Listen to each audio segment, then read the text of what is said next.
Lucas Kapitulo 11.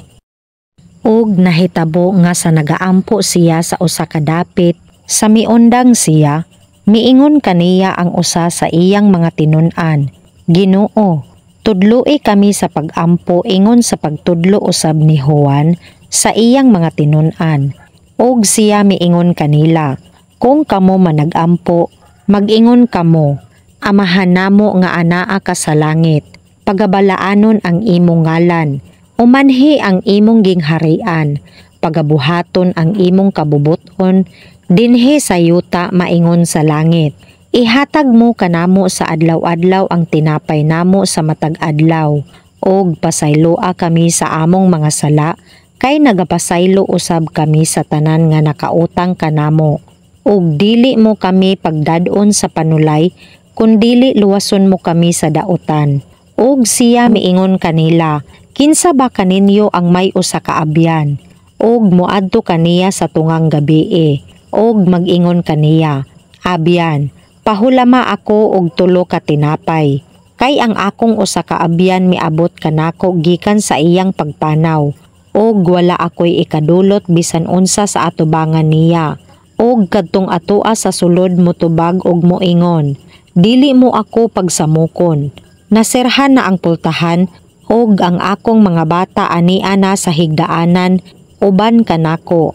Dili ako makabangon sa paghatag kanimo. Nag-ingon ako kaninyo nga bisan siya dili mo bangon sa paghatag. Tungod kay siya iyang abyan. Apan tungod sa hilabihang paghangyo, siya mo bangon og mohatag sumala sa tanang gikinahanglan niya. Og ako nagaingon kaninyo, pangayo kamo og kamo paghahatagan, pangita kamo og kamo makakaplag, pagtuktok kamo og kamo pagaablihan. Kay ang tanan kadto nga nagapangayo makadawat, og ang nagapangita makakaplag, og ang nagatuktok pagaablihan. Og kinsang tawhana kaninyo nga usa ka amahan, nga kung ang iyang anak mangayo og usa ka tinapay, muhatag ba siya kaniya og usa ka bato? Kon usa ka isda, muhatag ba siya og usa ka halas nga baylo sa isda? Kung pagapangayuan siya og usa ka itlog, paghahatagan ba niya og usa ka tanga? Busa kung kamo nga mga daotan, mahibalong muhatag sa mga maayong hatag sa inyong mga anak. Dili ba labi pa ang inyong amahan nga langit nun magahatag sa Espiritu Santo sa mga managpangayo kaniya? Og naghingilin siya og usa ka yawa nga amang. Og nahitabo nga sa nakagula ang yawa, ang amang nakasulti. Og nanghibulong ang mga panon sa katawhan. Apan ang uban kanila na nag-ingon, tungod kang Beelzebub, ang prinsipe sa mga yawa, nagahingilin siya sa mga yawa. Og ang uban sa pagsulay kaniya, nangayo og usa ka ilhanan gikan sa langit. Apan siya, sa nakaila sa ilang mga huna-huna, miingon kanila, ang tagsa-tagsa kagingharian nga nabahin batok sa iyang kaugalingon, magunob. Og ang balay nga nabahin batok sa balay, maguba.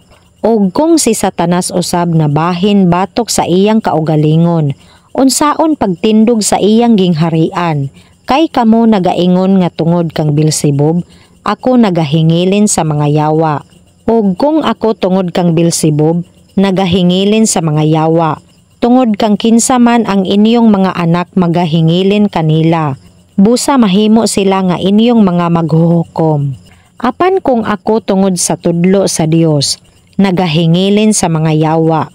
Nan, ang gingharian sa Dios miabot na kaninyo. Kung ang taong kusgan nga sangkap sa hinagiban, nagabantay sa iyang balay, ang iyang mga butang anaa sa kahusay.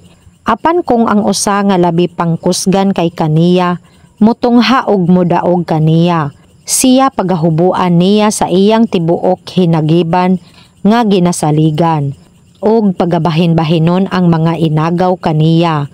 Ang wala magauban kanako, batok siya kanako, og ang dili makig-ipon kanako, magapatibulaag. Ang espiritu nga mahugaw, sa nakagula siya sa tao, nagalakaw sa mga dapit nga mamala, nga nagapangita og kapahulayan, og sa walay nakaplagan, nagaingon siya, Mubalik ako ngadto sa akong balay, diin ako migula.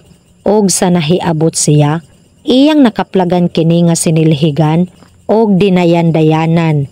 Unya milakaw siya, og nagadala ngadto kaniya, 7 kalaing mga espiritu nga labi pang dautan kaysa iyang kaugalingon.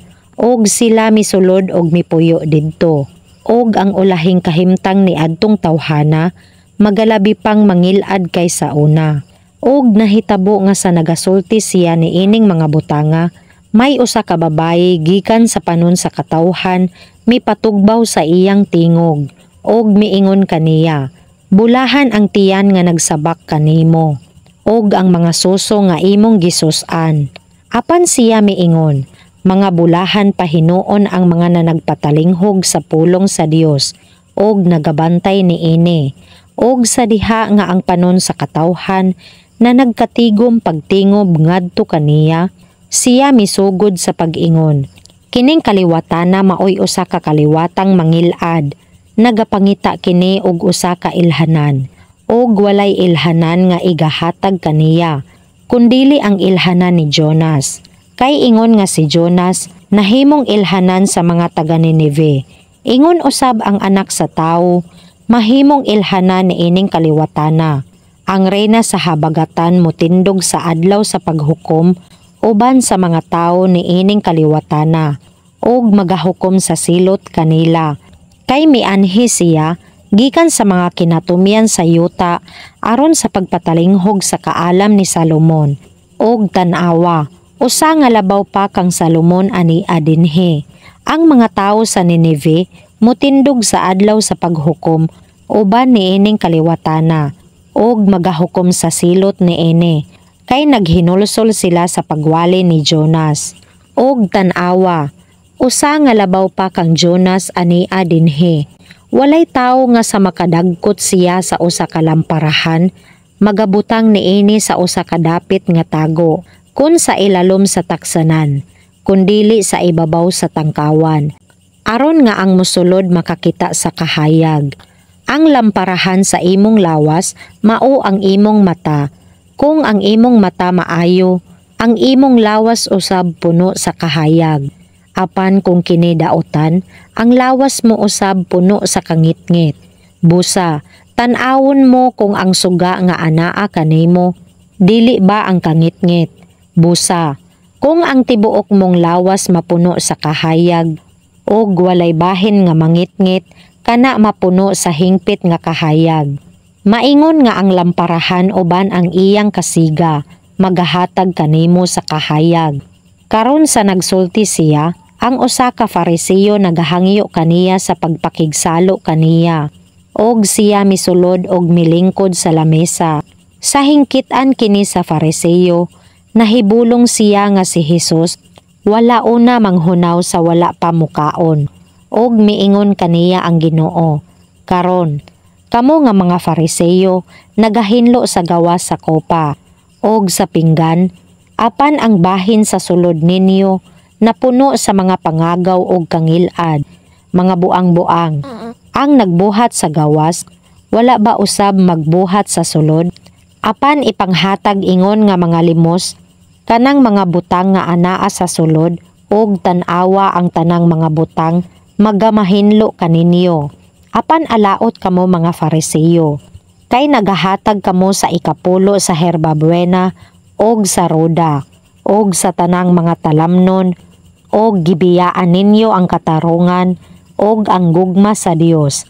Apan kini mauunta ang kinahanglan ninyong pagabuhaton, og dili pasagdan ang uban. Alaot kamo mga Fariseo, kay nahamuot kamo sa nahaunang mga lingkuranan sa mga sinagoga, og sa mga pag-abi-abi sa mga baligyaanan.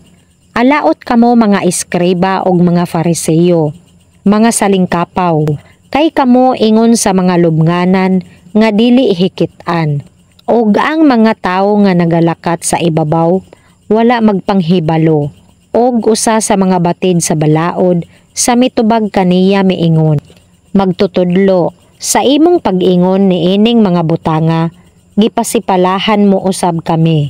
Og siya miingon, alaot usab kamo mga batid sa balaod, kay ginapapas-an ninyo ang mga tawo sa mga luwan nga makuli nga dadon, og kamo dili ngani mohikap bisan sa usa sa inyong mga tudlo sa maong mga luwan.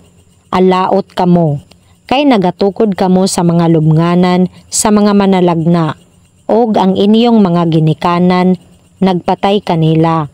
Busa, kamo mao ang mga saksi, og nagauyon kamo sa mga buhat sa inyong mga ginikanan, kay sila nagpatay kanila, og kamo nagtukod sa ilang mga lubnganan. Tungod niini, miingon usab ang kaalam sa Dios.